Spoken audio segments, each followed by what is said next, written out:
Habari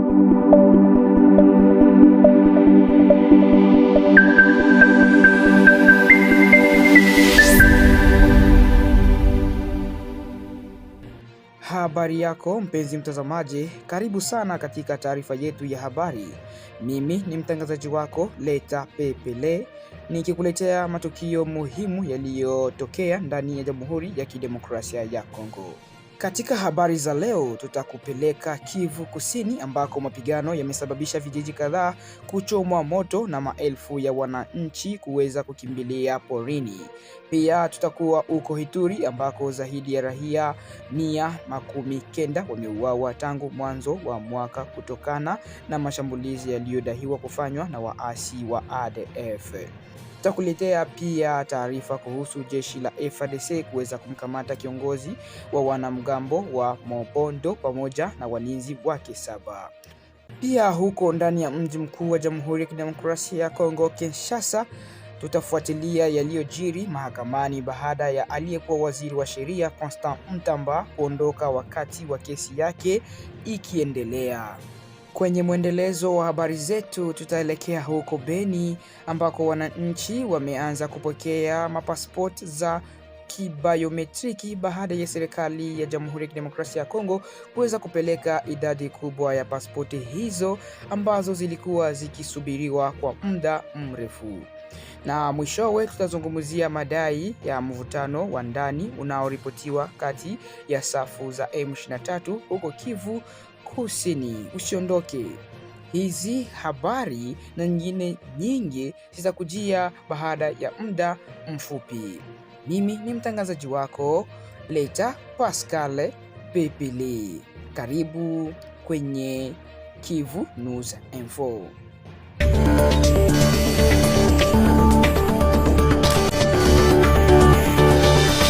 Hali ya usalama na ya kibinadamu inaendelea kuzorota kwenye mhimili wa Kipupu Itombwe katika eneo la milima ya juu ya mkoa wa Kivu Kusini baada ya mapigano mapya yaliyoripotiwa tangu tarehe 23 Julai.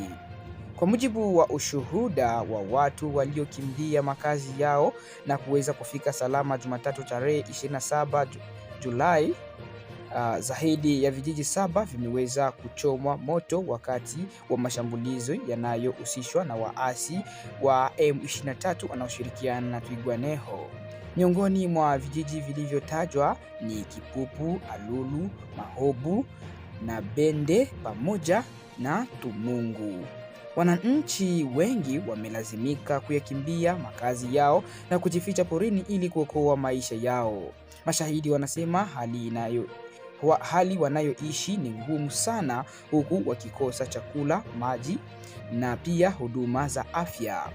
Mmoja wa watu waliokimbia mapigano amesema kuwa wakaaji wengi wanaishi kwa kula mimea ya porini kama vile ndelema, msambia na matele bila hata chumvi, na kutokana na ukosefu wa chakula katika eneo hilo. Kwa sasa hakuna msaada wa kibinadamu ulioripotiwa kufika katika maeneo hayo. Vilevile vyanzo vya eneo hilo vinaeleza kuwa hakuna msaada wa kijeshi uliowasili kuwasaidia wananchi waliokumbwa na mashambulizi hayo. Kwa upande wa ulinzi, wapiganaji wachache wa wazalendo wanaendelea kupambana ili kuzuia kusonga mbele kwa washambuliaji. Hata hivyo, wanajeshi hao na wazalendo hao wanaripotiwa kukabiliwa na uhaba mkubwa wa risasi pamoja na ukosefu wa msaada kutoka kwa vikosi vya serikali vya FARDC. Baadhi ya wakaaji waliokimbia mapigano wameonyesha masikitiko yao wakisema kuwa wameachwa bila ulinzi na bila msaada wowote. Wametoa wito kwa serikali pamoja na viongozi wa kijeshi kuchukua hatua za haraka ili kuokoa maisha ya maelfu ya wananchi waliobaki porini. Hadi kufikia Jumatatu, hali kwenye mihimili ya Kipupu Itombwe iliendelea kuwa ya wasiwasi. Watu wanaendelea kukimbia makazi yao huku shughuli za misaada ya kibinadamu zikikwama kutokana na ukosefu wa usalama. Wakati taarifa hii ilikuwa ikiandaliwa, mamlaka za mkoa pamoja na jeshi la Jamhuri ya Kidemokrasia ya Kongo zilikuwa bado hazijatoa tamko rasmi kuhusu madai ya mashambulizi hayo. Hiyo ndiyo ilikuwa taarifa yetu kuhusu hali ya usalama kwenye mhimili wa Kipupu Itombwe huko Kivu Kusini. Tunaendelea kufuatilia maendeleo ya tukio hilo na tutakuletea taarifa mpya zikipatikana. Asante kuendelea kuwa na kusikiliza Kivu News Info.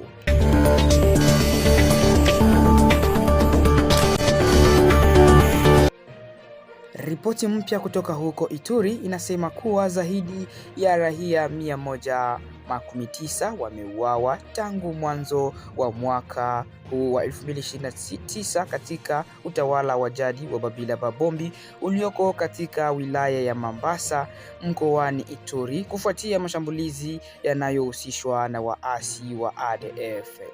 Takwimu hizo zimetolewa na shirika la Nouvelle Société Civile Congolaise linalojulikana kuwa kwa kifupi ni NSCC la Babila Babombi. Shirika hilo limesema hali ya usalama katika eneo hilo inaendelea kuzorota licha ya operesheni za kijeshi zinazoendelea dhidi ya makundi yenye silaha. Katika taarifa iliyotolewa Jumapili tarehe 26 Julai, shirika hilo la NSC limelaani mauaji yanayoendelea dhidi ya raia wasiokuwa na hatia. Kwa mujibu wa shirika hilo, mauaji ya hivi karibuni yaliyotokea katika vikundi vya Mabembe, Bela na Bangole yameonyesha ukubwa wa mgogoro unaoendelea. Shirika hilo linaeleza kuwa tangu mwezi wa Januari hadi sasa zaidi ya watu 119 wamepoteza maisha katika eneo la Babila Babombi. Aidha, kati ya tarehe 22 na 23 watu 27 waliuawa ndani ya saa 48 pekee katika mashambulizi yaliyotokea kwenye maeneo ya Babembe, Bela na Bangole. Wakati huo huo, hali ya usalama iliendelea kuwa mbaya hata mwishoni mwa wiki. Siku ya Jumamosi tarehe 25 Julai, watu wanaodaiwa kuwa wapiganaji wa ADF walivamia wakulima pamoja na waendesha pikipiki kwenye barabara ya Makumo kuelekea Mahu katika eneo la Bangole. Kwa mujibu wa vyanzo vya eneo hilo, pikipiki 9 zilichomwa moto katika shambulio hilo, huku watu kadhaa wakiripotiwa kutoweka na hatima yao ikiwa bado haijajulikana. Kutokana na kuongezeka kwa mashambulizi hayo, shirika la NSCC limeitaka serikali kuchukua hatua za haraka ili kuimarisha usalama.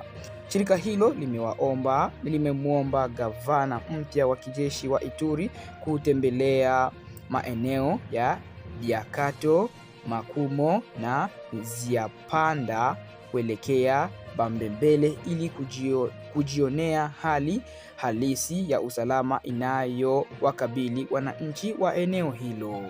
Vilevile shirika hilo limetoa wito kwa viongozi wa jeshi kuongeza operesheni dhidi ya waasi wa ADF kwa lengo la kurejesha amani ya kudumu katika eneo la Babila Babombi. Kwa upande mwingine, wananchi wametakiwa kuendelea kuwa waangalifu, kutoa taarifa kwa vyombo vya usalama kuhusu mienendo yoyote ya kutia shaka na kushirikiana na mamlaka ili kusaidia kulinda maisha ya raia. Hadi sasa, mashambulizi ya makundi yenye silaha yanaendelea kuwa tishio kubwa kwa usalama wa wakaaji wa wilaya ya Mambasa, huku maelfu ya familia zikiendelea kuishi kwa hofu. Hiyo ndiyo ilikuwa taarifa kuhusu hali ya usalama katika utawala wa jadi ya Babila Babombi wilayani Mambasa mkoani Ituri. Tunaendelea kufuatilia maendeleo ya tukio hilo na tutakuletea taarifa mpya ikiwa zitapatikana na zikionekana. Asante kwa kuendelea kusikiliza Kivu News Info. Mimi ni Leta Pepele ambaye anakuletea habari hizo. Acha basi tuendelee na habari nyingine.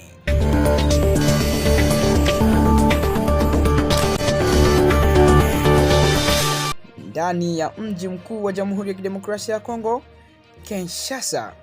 Aliyekuwa waziri wa sheria wa Jamhuri ya Kidemokrasia ya Kongo, Constant Mutamba, amesababisha mjadala mkubwa baada ya kuondoka katika kikao cha mahakama ya rufaa ya juu kilichofanyika Jumatatu tarehe 27 Julai mwaka huu.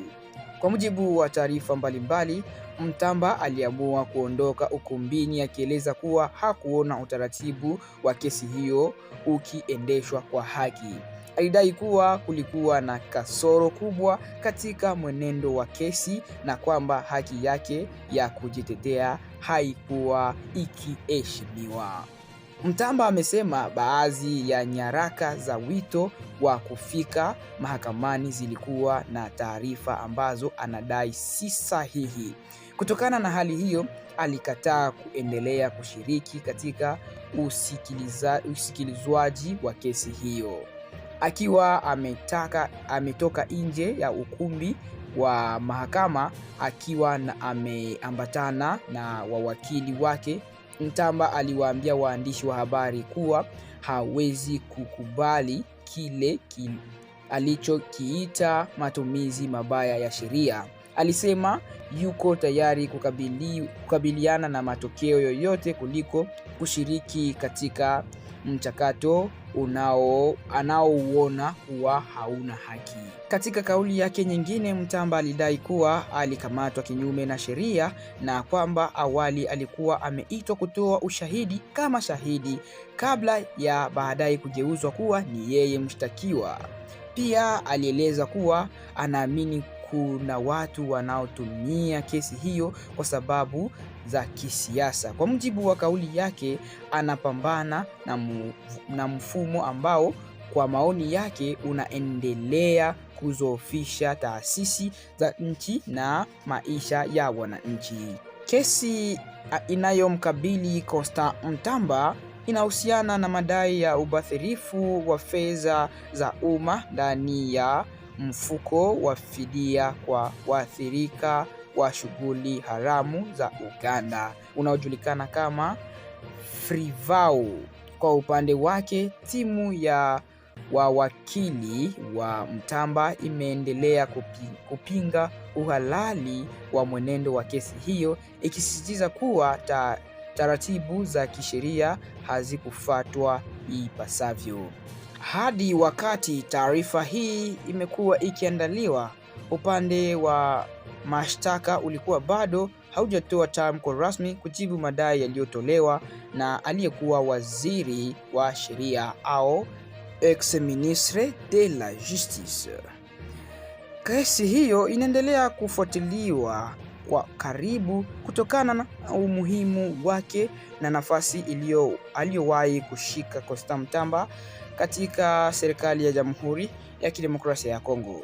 Hiyo ndiyo ilikuwa taarifa kuhusu maendeleo ya kesi inayomkabili aliyekuwa waziri wa sheria Constant Mutamba. Ikumbukwe kuwa madai yaliyotolewa na Mutamba ni kauli zake binafsi na mahakama bado inaendelea na mchakato wa kusikiliza kesi hiyo bila kutoa maamuzi ya mwisho.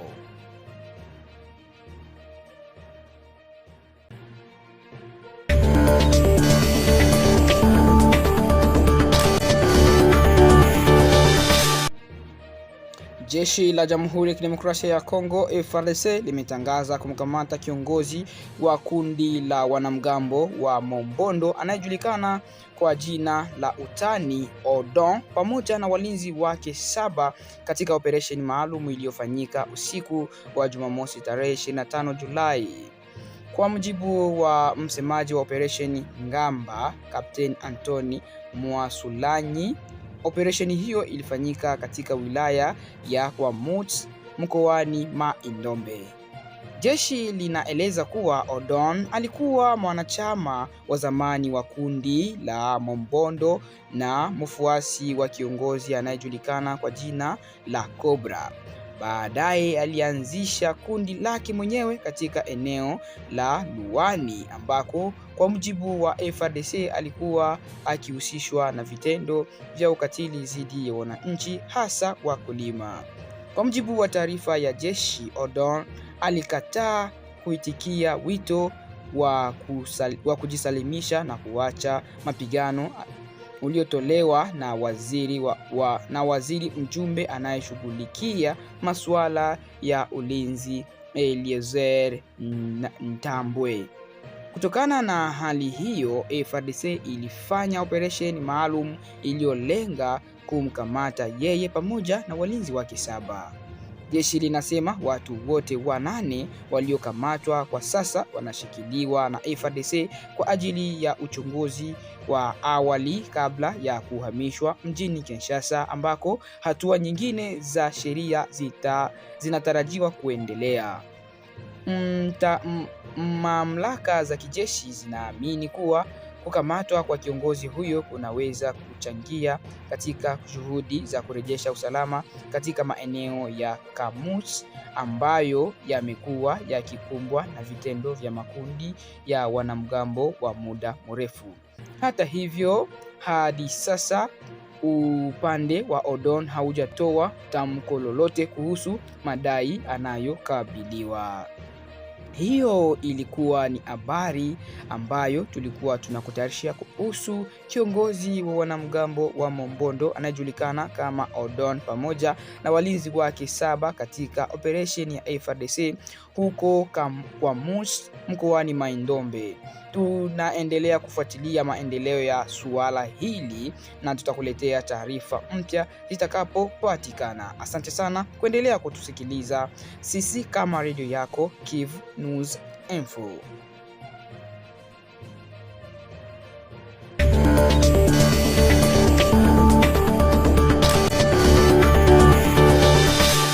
Tuelekee huko Beni ambako wananchi wa mji huo wameanza kupokea pesi za kusafiri na za kibiashara ambazo zinajulikana kama passport biometrique baada ya mzigo mkubwa wa passport hizo kuwasili mwishoni mwa wiki hii. Kwa mujibu wa maafisa wa kituo cha simu cha kuchukua taarifa za maombi au waombaji wa pasipoti hizo kilichopo Beni, usambazaji wa pasipoti hizo ulianza rasmi Jumatatu kufuatia kupokelewa kwa idadi kubwa ya pasipoti zilizokuwa zimeombwa tangu mwezi Mei mwaka huu. Afisa wa kituo hicho Israel Mkamba amesema kuwa huduma imeimarishwa ili kuhakikisha waombaji wamepata pasipoti zao haraka iwezekanavyo, isipokuwa pale kunapotokea changamoto za mtandao au matatizo ya kiufundi. Ameeleza pia kuwa sehemu ya pasipoti zisizowasili itabaki katika kituo cha Beni, huku nyingine zikipelekwa katika mji wa Butembo ili kurahisisha utoaji wa huduma kwa wananchi wa maeneo mbalimbali. Wakati huo huo, mamlaka zimewahimiza wananchi wote wanaohitaji pasipoti ya kibiometriki kufika kwenye kituo hicho na kukamilisha taratibu zinazohitajika. Kwa mujibu wa kituo hicho, huduma hutolewa kila siku kuanzia saa 2 asubuhi hadi saa 10 jioni, isipokuwa siku ya Jumapili ambapo kituo hicho hufungwa. Tangu kituo hicho cha muda kilipoanzishwa mjini Beni, kimekuwa kikipokea idadi kubwa ya wananchi wanaotoka katika eneo mbalimbali za mashariki mwa Jamhuri ya Kidemokrasia ya Kongo wakifuata huduma ya kupata pasipoti. Wananchi wengi wamepongeza uwepo wa kituo hicho wakisema kuwa wamewarahisishia kupata huduma za serikali bila kulazimika kusafiri umbali mrefu. Kutokana na ongezeko la mahitaji ya pasipoti katika eneo la Kivu Kaskazini, baadhi ya wakaaji wameiomba serikali kukifanya kituo hicho kiwe cha kudumu mjini Beni, wakieleza kuwa mji huo ni kitovu muhimu cha biashara na safari kuelekea nchi mbalimbali za Afrika Mashariki. Hiyo ndiyo ilikuwa taarifa muhimu kuanza kwa ugawaji wa pasipoti za kibiometriki katika mji wa Beni mkoani Kivu Kaskazini.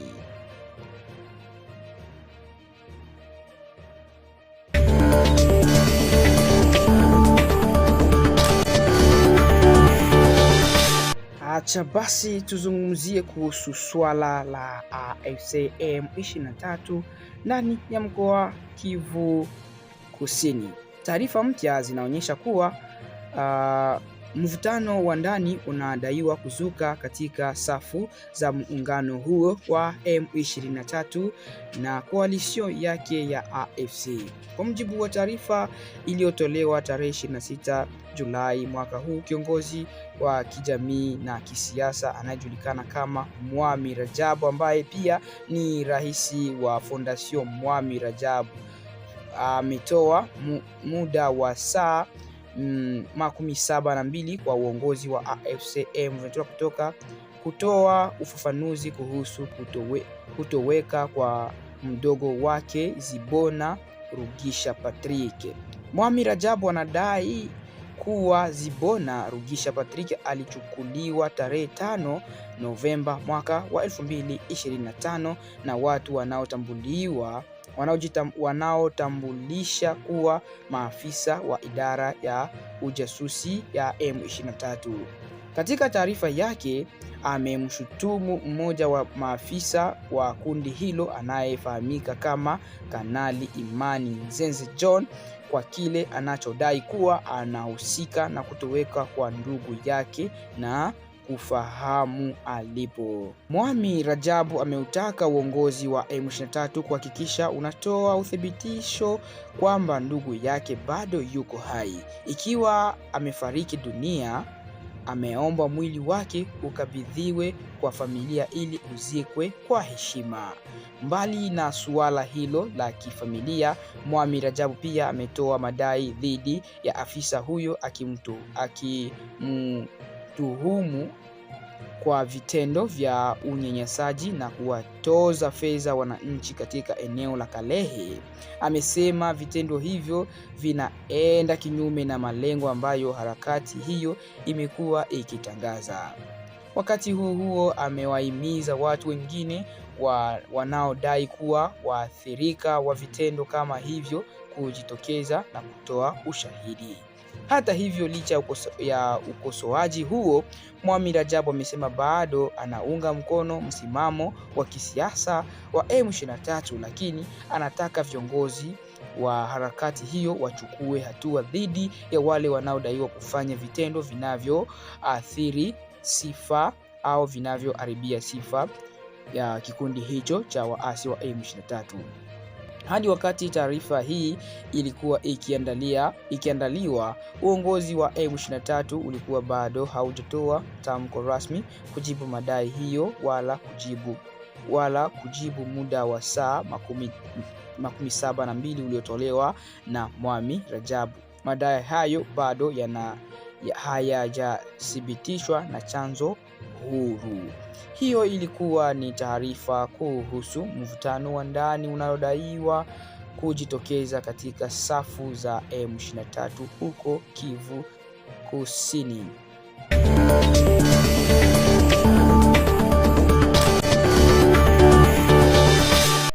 Hapo ndipo tunafikia mwisho wa taarifa yetu ya habari ya siku ya leo. Tunashukuru kwa kuchagua kusikiliza Kivu News Info, sauti yako ya habari za kuaminika kutoka Jamhuri ya Kidemokrasia ya Kongo.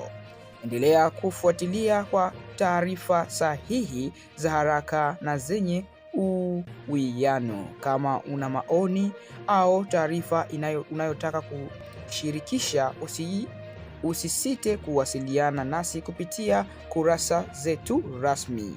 Mimi ni mtangazaji wako Leta Pepele kwa niaba ya timu nzima ya Kivu News Info, na kutakia usiku mwema au siku njema popote unaposikiliza habari yetu. Asante kwa kuwa nasi.